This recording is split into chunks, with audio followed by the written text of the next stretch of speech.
अस्सलाम वालेकुम। आज हम पढ़ेंगे इंट्रोडक्शन टू बायोमैकेनिक्स और इसमें सिंपली कुछ बेसिक टर्मिनोलॉजीज़ और कॉन्सेप्ट्स जो कि बायोमैकेनिक्स में यूज़ होते हैं हम वो डिस्कस करेंगे। उनकी डेफिनेशन और उनका थोड़ा सा कॉन्सेप्ट लेंगे कि जब भी ये टर्म्स यूज़ होंगी तो उनका क्या मतलब होगा। स्टार्ट करते हैं। सबसे पहले तो बायोमैकेनिक्स क्या होती है। Biomechanics is taken from two words that is bios and mechanics. Bios का मतलब आपको सबको पता है, that means life, and mechanics means motion. तो life plus motion that is biomechanics. Motion के कौन से प्रिंसिपल्स, मैकेनिक्स के कौन से प्रिंसिपल्स लिविंग ऑर्गेनिजम्स पे अप्लाई होंगे, ये सब हम बायोमैकेनिक्स में पढ़ते हैं। अकॉर्डिंग टू योर बुक अगर हम डेफिनेशन देखें तो biomechanics considers the application of classical mechanics to the analysis of biological and physiological systems. Again वही बात जो मैंने अभी कही कि मैकेनिक्स के प्रिंसिपल्स को लिविंग ऑर्गेनिजम्स के बायोलॉजिकल और फिजियोलॉजिकल सिस्टम्स पे अप्लाई किया जाए तो ये किस डिसिप्लिन में आता है, ये बायोमैकेनिक्स में। सिंपलेस्ट वर्ड्स में अगर आप देखें तो it applies mechanical principles in the study of living organisms. बार बार वही एक ही बात कि अगर आप लिविंग ऑर्गेनिजम्स की मूवमेंट की बात करें तो उन पे मैकेनिक्स के क्या प्रिंसिपल्स अप्लाई होंगे, कौन से प्रिंसिपल्स के तहत ह्यूमन बॉडी मूव करेगी, वो सब कुछ हम बायोमैकेनिक्स में पढ़ते हैं। तो ये सब मेरे ख्याल से क्लियर होगा कि हम बायोमैकेनिक्स पढ़ते क्यों हैं, बायोमैकेनिक्स में पढ़ते क्या हैं। एक और चीज़ जो बुक में भी लिखी हुई है that is biomechanics is considered a branch of bio engineering.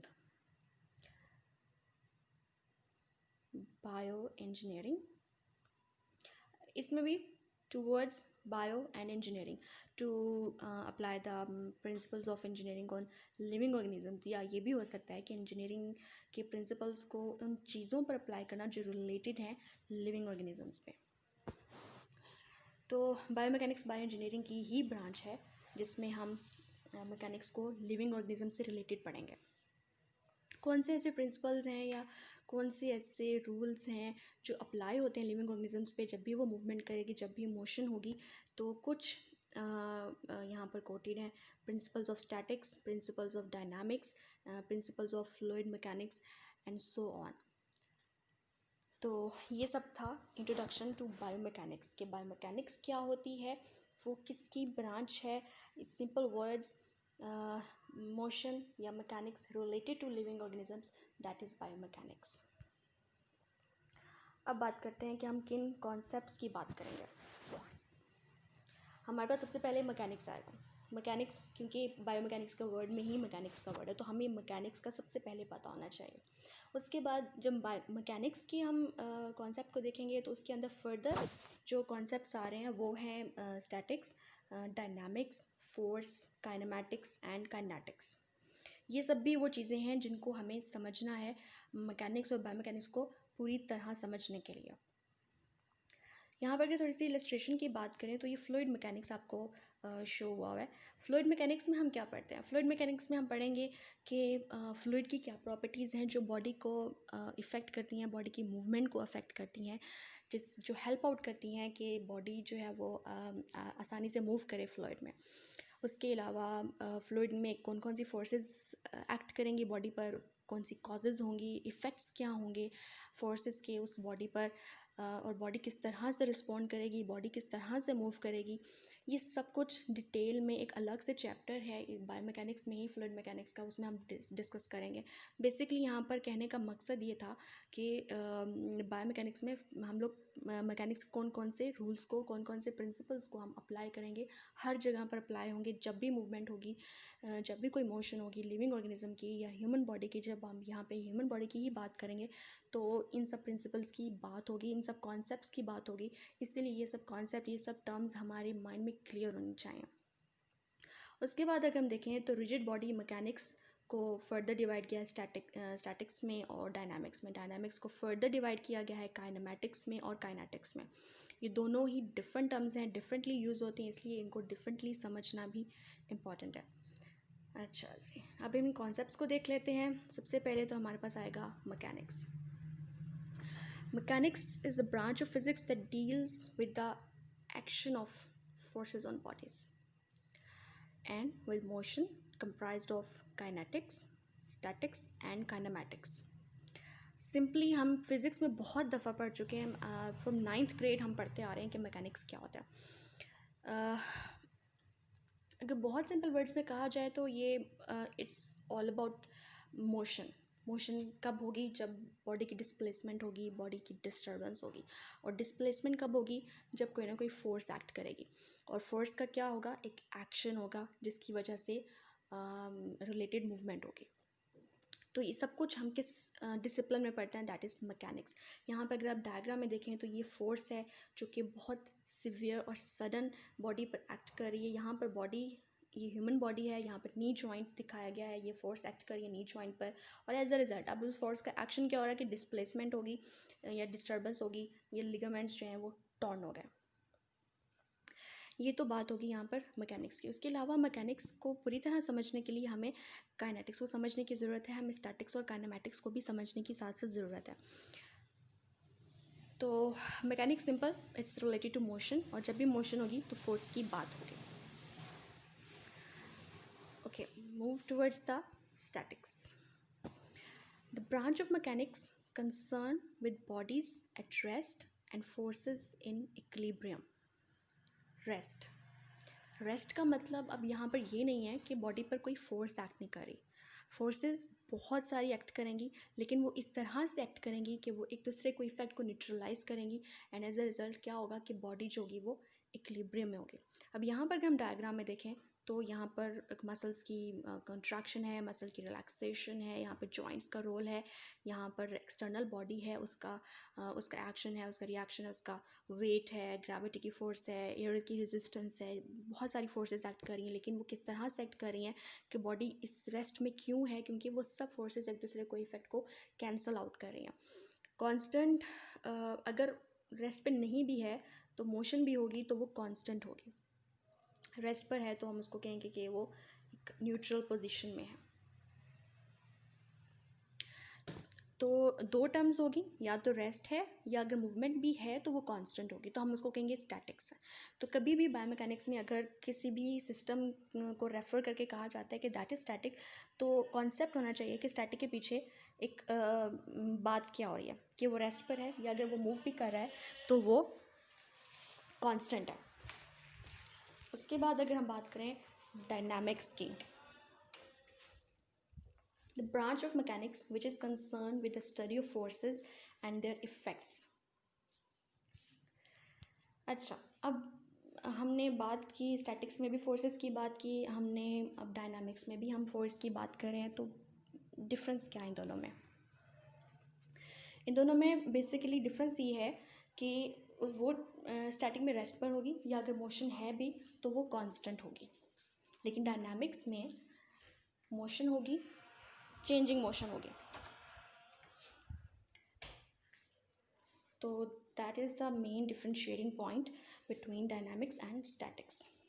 इसमें फोर्सेस इस तरह से एक्ट करेंगी कि वो एक दूसरे के इफ़ेक्ट को कैंसल आउट नहीं करेंगी, न्यूट्रलाइज नहीं करेंगी। तो बॉडी क्या होगी? वो एक चेंजिंग मोशन में होगी, उसको हम डायनामिकली मूविंग कहेंगे। अब यहाँ पर अगर हम डायग्राम में देखें तो इसमें बहुत सारे सिस्टम्स एक्ट कर रहे हैं, लाइक यहाँ पर न्यूरल कंट्रोल है, यहाँ पर मसल्स हैं, लिगामेंट्स हैं, जॉइंट्स हैं, और एक एक्सटर्नल असिस्टिव डिवाइस भी दिखाई गई। ये सब अपने तरीके से एक्ट कर रहे हैं, सब अपनी अपनी फोर्स लगा रहे हैं, लेकिन इन सब की फोर्सेस जो होंगी वो कैंसिल आउट नहीं करेंगे एक दूसरे के इफेक्ट को। तो एज अ रिजल्ट क्या होगा कि बॉडी जो होगी वो एक डायनामिक पोजिशन में होगी, यानी मूविंग पोजिशन में होगी, चेंजिंग पोजिशन में होगी। So that's the basic difference between statics and dynamics. अब बात करते हैं फोर्स की। ये वो कॉन्सेप्ट है जो हम प्राइमरी से पढ़ते आ रहे हैं। सिंपली हमने क्या पढ़ा था? इट्स अ पुश और अ पुल। क्लियर कट अगर डेफिनेशन देखें, force is defined as mechanical disturbance और load. Mechanical disturbance any kind of displacement जो कि आपको एक बॉडी को एक रेस्ट से मोशन पे लेकर आए या मोशन से रेस्ट पर लेकर आए, तो वो चीज़ क्या है, वो कॉज क्या है, दैट इज़ फोर्स। और लोड, कोई भी एक्सटर्नल स्ट्रेस, कोई भी एक्सटर्नल प्रेशर जो अप्लाई किया जाएगा बॉडी पर, जिसकी वजह से बॉडी जो है वो डिस्प्लेस हो या डिस्टर्ब हो, उसको भी हम कहेंगे कि वो फोर्स है। अब इसे डायग्राम में देखो तो यहाँ पे आपको मसल्स शो हुए हैं। मसल्स की कॉन्ट्रैक्शन रिलैक्सेशन यहाँ पे एक फोर्स का काम दे रही है कि वो फोर्स है। अब उस फोर्स के नतीजे में क्या होगा कि एक्शन होगा, movement of your head either forward और बैकवर्ड। लेकिन ऑब्वियसली फोर्स का कोई एक्शन होगा, फोर्स ही वो चीज़ है जो कि डिस्प्लेसमेंट करवा रही है यहाँ पर हेड की। फर्दर क्या करती है फोर्स, यहाँ पर डिस्क्राइब भी किया गया है। Force acting on an object में deform the object, change its state of motion और both. Deform means it can change the shape of an object, shape को भी चेंज कर सकती है, उसकी फॉर्म को चेंज कर सकती है, या उसकी state of motion, that is from rest to movement and from movement to rest. कोई बॉडी रेस्ट पर है तो उसको इस तरह से डिस्प्लेस किया जाए या उस पर प्रेशर अप्लाई किया जाए कि वो मूवमेंट में चली जाए, और उसको अगर फोर्स अप्लाई की जाए तो वो ऑब्वियसली डिस्प्लेस होगी, तो वो मूव कर रही है तो उसको रेस्ट पर लाया जाए। तो फोर्स दोनों ही काम करती है, जस्ट ये नहीं करेगी कि रेस्ट से मोशन पर ही लेके आना है, मोशन से रेस्ट पर भी लाना फोर्स का ही काम है, और फोर्स ये करेगी। उसके बाद अब हम फोर्सेस बहुत सारी टाइप्स की होती हैं।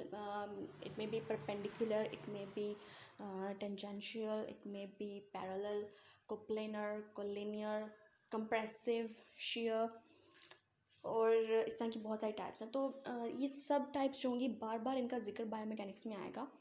तो इन सब टाइप्स को समझने के लिए सबसे पहले हमें इनके पीछे जो बेसिक कॉन्सेप्ट है फोर्स का, वो हमें पता होना चाहिए। और फोर्स का वही कॉन्सेप्ट जो है अभी हमने लिया। ये जो बीच में शो हो रहा है, ये that's all about the liver. इनको हम बाद में डिस्कस करेंगे, और काइनी में भी आप लोगों ने पढ़ा होगा। तो ये सब कुछ था फोर्स के बारे में। उसके बाद हम देखते हैं kinematics. This branch is concern with geometrically possible motion of a body और सिस्टम्स ऑफ बॉडीज़। यहाँ तक तो मोशन की बात होगी। उसके बाद एक इम्पॉर्टेंट पॉइंट जो बहुत इम्पॉर्टेंट है, जो समझने वाला पॉइंट है, that is without consideration of forces involved. हमने इसमें फोर्सेस की बात नहीं करनी। काइनेमैटिक्स के कॉन्सेप्ट में फोर्सेस की बात नहीं होगी, सिर्फ मोशन की बात होगी। हमने फोर्सेस की कॉजेज़ की बात नहीं करनी, फोर्सेस के क्या इफ़ेक्ट्स हो रहे हैं, हमने उनकी भी बात नहीं करनी। लाइक अगर हम एग्जांपल लेते हैं कि अगर हम रेंज ऑफ मोशन की बात करें, हम शोल्डर जॉइंट की रेंज ऑफ मोशन मेजर करना चाहते हैं, तो हम उसमें सिर्फ रेंज ऑफ मोशन की बात करें। मैं ये नहीं कहूँगी कि मुझे शोल्डर जॉइंट की फ्लैक्शन में मैंने देखना है कि कौन सी फोर्सेस लग रही हैं, कौन से मसल्स इन्वॉल्व हैं, उनका क्या इफेक्ट है, उनकी क्या कॉजेज़ हैं, ये सब कुछ मैंने नहीं देखना। अगर मैं सिर्फ रेंज ऑफ मोशन मेजर करने की बात करूँगी तो that is kinematics of your shoulder joint. तो जब भी बायोमैकेनिक्स में ये वर्ड यूज़ होगा तो फ़ौरन से माइंड में क्लिक करना चाहिए कि इसके पीछे कॉन्सेप्ट क्या है, किस चीज़ की बात हो रही है। सिर्फ मोशन की बात हो रही है, फोर्सेस की बात नहीं हो रही।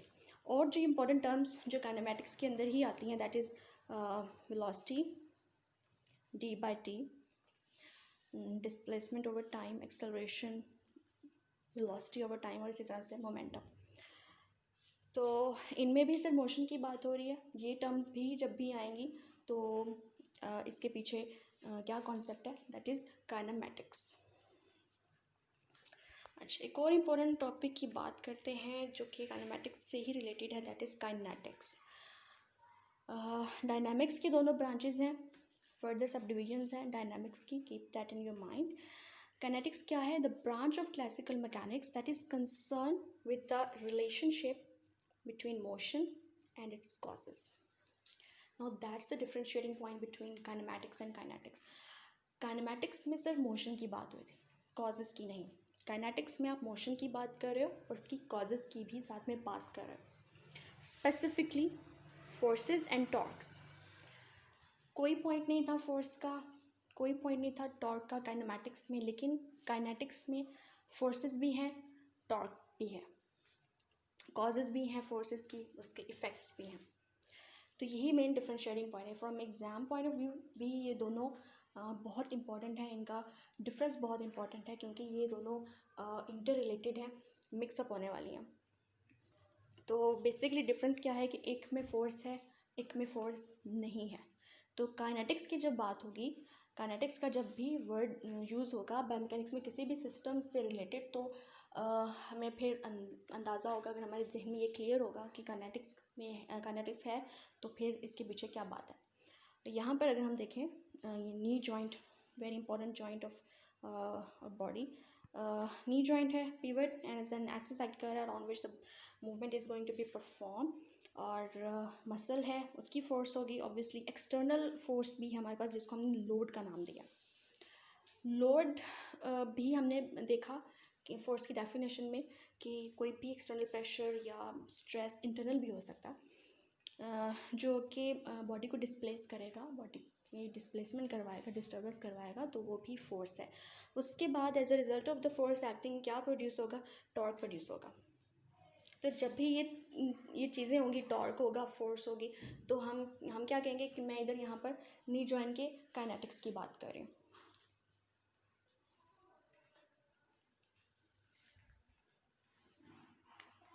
तो ये मेरे ख्याल से क्लियर हो गया है कि काइनेटिक्स और काइनेमैटिक्स में बेसिकली डिफरेंस क्या है। और वैसे तो एज सच यूज़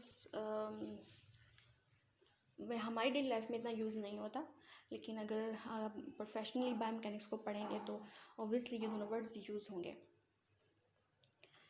तो फिर हमें पता होना चाहिए कि इनका डिफरेंस क्या है बेसिकली। तो ये हमारा सारा आज का लेक्चर था। ये कुछ टर्म्स थी जिनको मैंने कोशिश की है कि मैं थोड़े सिंपल वे में क्लियर कर दूँ। एक free advice at the end of the lecture मेरी तरफ से, you become what you feed your mind.